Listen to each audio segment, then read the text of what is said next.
Hi everyone, I'm Ali from Arda Wigs Canada. Thanks so much for tuning in for our very first Arda Wigs Canada at Home video. Our aim for this series is to bring you the best wig and crafting resources at home. Today I'll be hosting one of our most informative panels, Wigs 101. We asked you at home to send us questions and requests that you might have so that we can make these videos the most educational and fun they can be. Maybe we'll answer yours today. So Arda Wigs has over 80 styles and over 100 different colors. First off, I'd like to introduce you to the two different types of fibers that Arda Wigs sells. So we have our classic fiber and our silky fiber. Here we have a classic wig, and here's a silky wig. So the difference between the two of these is that, well, while they both do take heat, this one actually takes up to 420 degrees of heat. The silky fiber takes heat up to 350 degrees. If you're doing a lot of heavy styling, you really want to be doing it on a classic fibered wig. Or if you just want to wear something that's going to stay nice and smooth and easy to handle, silky is best for you. Both of these wigs are easily brushable and easily detangleable. You're going to have a lot easier of a time if you're looking for a super long wig with the silky. If you're looking to do some pretty intense styling and you want it to stay for good, you're going to want to use the classic fiber. So our wigs do come in a few different types of fronts, and they do have different types of skin tops inside of them. We have some wigs that are hard fronts. We also have wigs that have a skin top, and it's meant to mimic an actual hairline, so you can actually part it at any point along that skin top and heat style it so it will stay down. That way, even if a wig does come with a side part, you can change it to a middle part, you can flip the side. We also have a lot of hard fronted wigs that do have bangs as well. So they're not meant to be pulled back in any way, but they do look really cute with the bangs down. We have lace fronts, which come with a section of lace attached to the front where the hair is hand tied, so that when it lays flat on skin and the lace is trimmed, it looks very realistic, almost like it's coming out of the skin.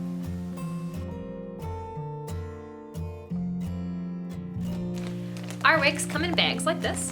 These plastic bags do have small holes in them to make sure that airflow ensures that no water or moisture gets stuck inside the bag at any point.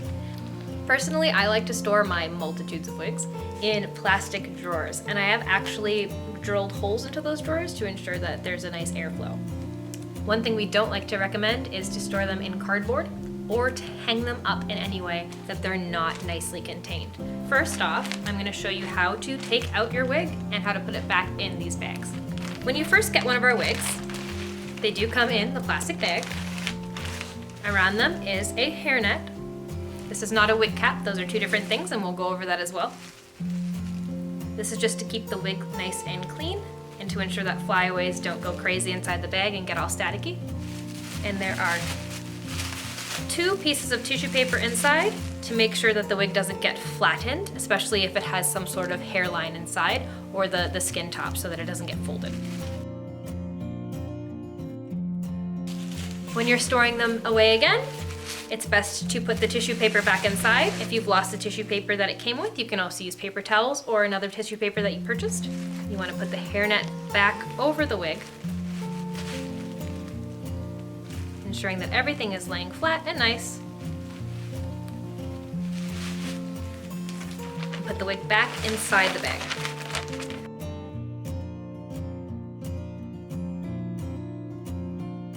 When you're storing a wig that you've styled, I recommend putting it on one of our foam heads.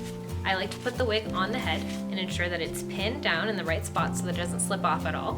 And then we put a soft layer of broadcloth or a light fabric, and then the hairnet over that. And that's to ensure that dust doesn't get inside and affect the wig at all. Especially if the wig that you have styled is a darker color, or you've used a lot of the Got2b products on them, or you've used some glue, you want to ensure that dust doesn't get inside because it will show on the darker fibers. Now I'm going to go over some tools that you need for wig styling. One of my favorite tools is just the portable wig stand, and this is for tables, so you can just put it on a table at the hotel you're staying at or at home. This is one of our more deluxe wig stands that you can actually move up 2 layers, so there's one more section that attaches to here. And that's for really long wigs, especially if your table's lower and you put this on there, you can elevate your wig 2 times up. So I did mention the foam heads. You can also use these for styling. We do recommend the ones that look nice and straight on at you. Sometimes you can find wig heads that are tilted slightly, but that's not the best for styling. It's really good for storage. However, you really want everything to stay nice and even, especially if you're cutting bangs or you're trimming the length. This is one of our canvas heads, and again, this is a little bit more for people who are really into wig styling or more serious about it, but it's a lot more durable, and it's more so head-shaped than these lovely foam heads that are great, but a lot smaller when it comes to the size. We recommend 3 types of brushes and combs for styling wigs. This is our paddle brush. We know it's a pet brush. We're going to be very transparent about it, but it's really great because it does have these metal bristles that don't have any balls on the ends of the bristles. So that makes you able to pierce tangles really well. We also sell the Diane comb. This is one of my favorite combs. It's really good for traveling. It's really good for when you're at a con.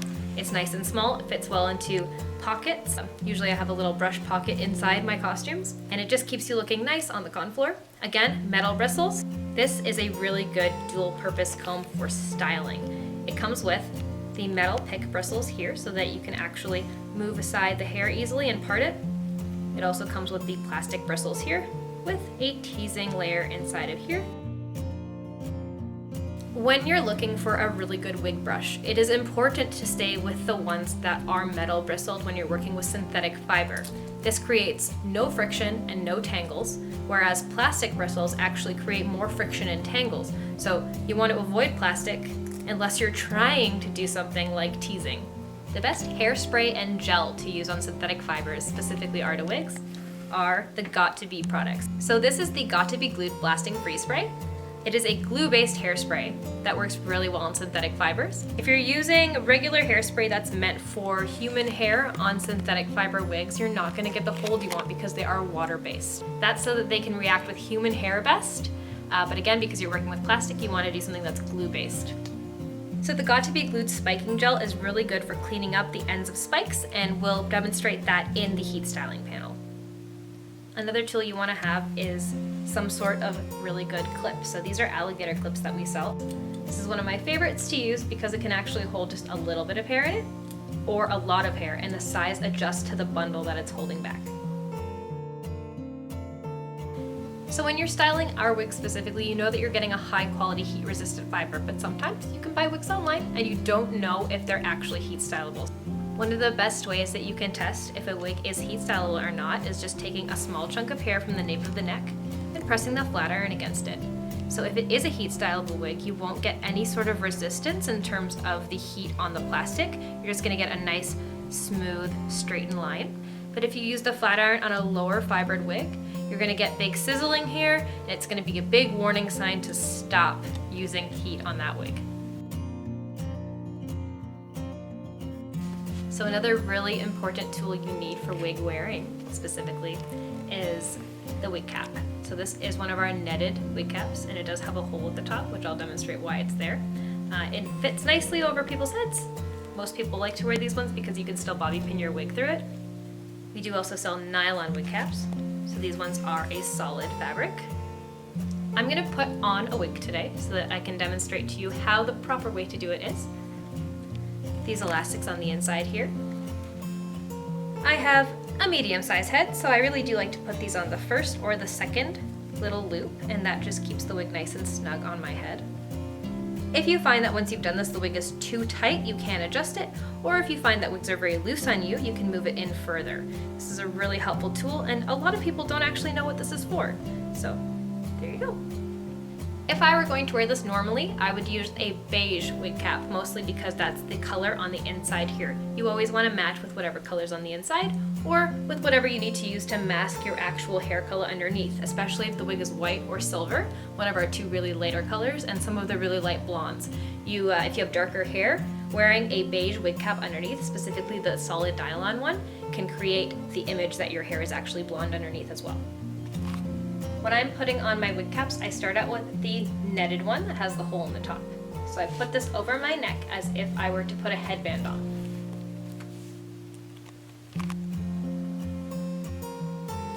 When I put on wigs, I like to do it with my hair straight and down. So I do have to straighten my hair for this. If your hair type is not like my hair type at all, there's a lot of different hacks that you can use to keep it the most comfortable it can be. A lot of people like to braid their hair down, especially if they have a lot of hair.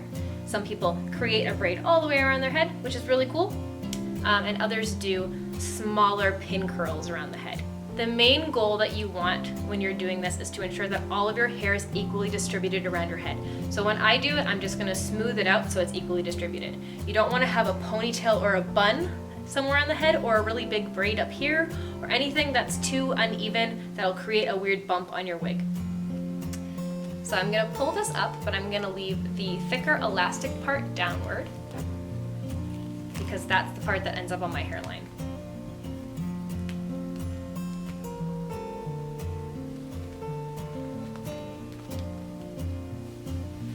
I wanna make sure my ears can escape. If you have glasses, it's actually really helpful to take them off at this point, but I need them to see. I lean forward, and as I talked about, I equally distribute my hair inside here. So we're gonna move it around and smooth it out.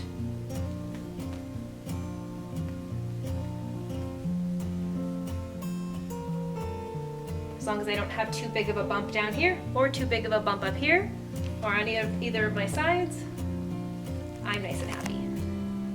So you can either just pin this down with a bobby pin or two, or you can give it a little tie. Again, I like to put this nylon wig cap on over this.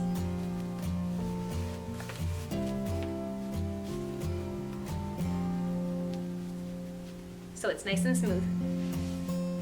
One of the most important tips that I can tell you is that when you're putting on a wig, you never want to put it on upside down like they do in movies and TV shows.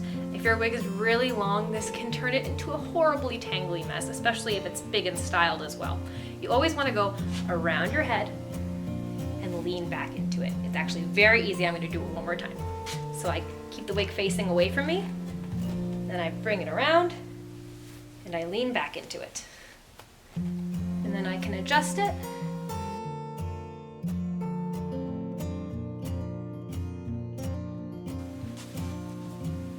And it's nice and comfortable to wear. So this is actually our Kelly wig in the purple to pink variant.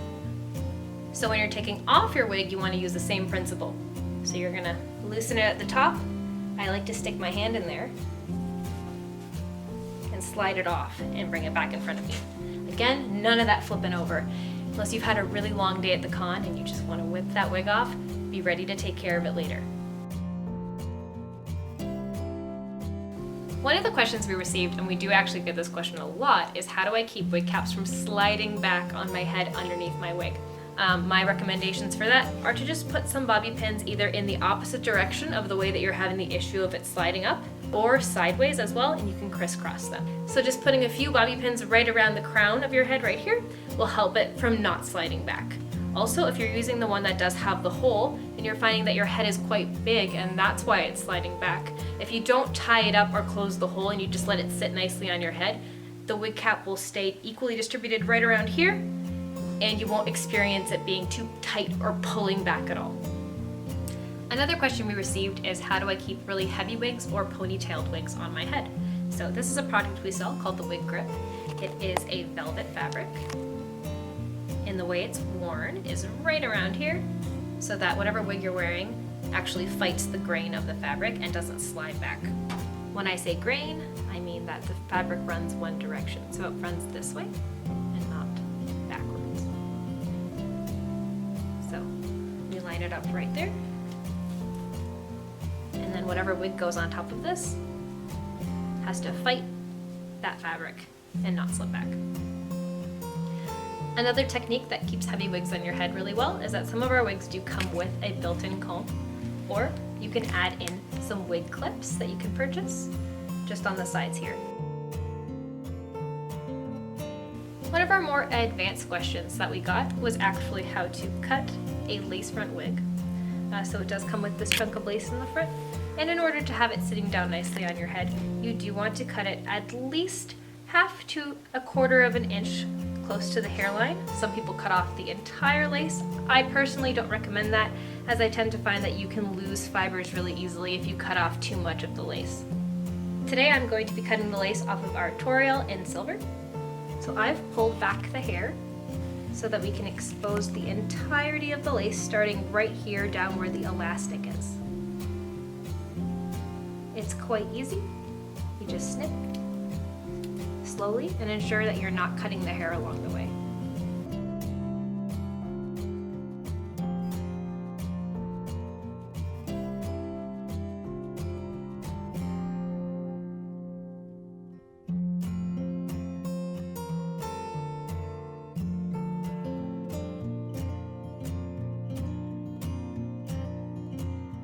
Another question we got was how to cut the bangs on a wig. So you'll notice that a lot of our wigs come with a really long bang, and that's just essentially to include the people who do have larger foreheads. We don't know how long your forehead is, we don't know how short it is, but it's best to cut rather than to have to add hair, so it's always going to be longer. Before you start cutting the bangs, you want to make sure that you've separated the hair so that only the bang pieces are here, or only how much bang you want there is there. So you could actually be taking from bigger sections here if you want the bangs to be really full, or you could be sending back some bangs if you only want a small section. One thing that I really like to do to ensure that I'm not cutting them too short or leaving them too long, measure my forehead from where my hairline is to where I want the bangs to end up, and then I will put a pin in that section. You can also put a permanent mark there and where you have to set the wig up here, or you can just put pins in so that you know where your bangs start and stop. So that's the forehead. So I know when I'm cutting my bangs, I want to cut all the way up to here. Some people like a very blunt cut for certain characters. So if I'm doing a blunt cut, I like to bring the comb down to where it needs to be, and then go a little bit further down and literally just cut right across.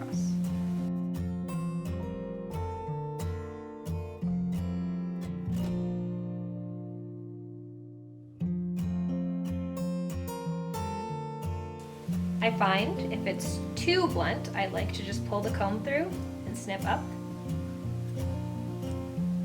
to create a little bit more of a tapered look.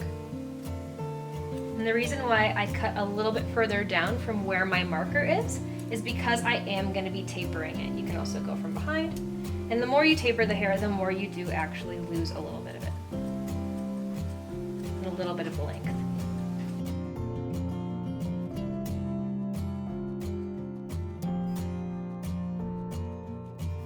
So I like to actually use the same technique I used for cutting the longer hair shorter, just sliding down.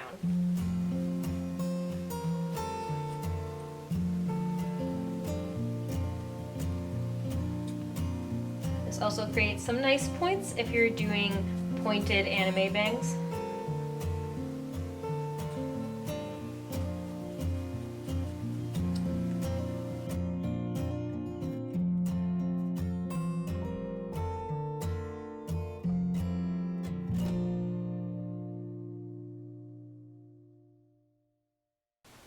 Thank you so much for tuning in for this week's Arda Wigs Canada at Home. So we did Wigs 101 today, but next week we're going to be doing heat styling. So I'll teach you how to use heat tools to style your wigs. We'll be doing curling, straightening, spikes, and a few other fun little things. Thank you so much.